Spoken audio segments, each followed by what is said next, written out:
The Wolf and the Lamb. Once upon a time, a wolf was lapping at a spring. He saw a lamb just beginning to drink a little lower down. "There's my supper," he thought.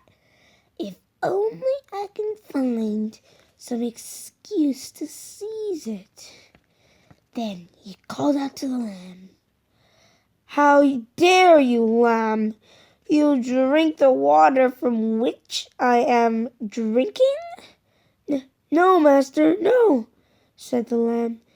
"If the water be muddy up there, I cannot be the cause of it, for it runs down from you to me."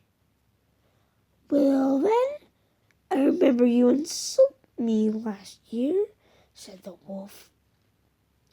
"No, master, that cannot be. I'm only 6 months old," said the lamb. "You drink my spring over here," said the wolf. "No, master, I only drink from my mother's milk until now," said the lamb. "Well, I don't care.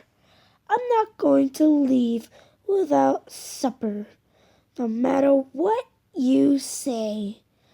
And the wolf rushed upon the poor little lamb and pawed.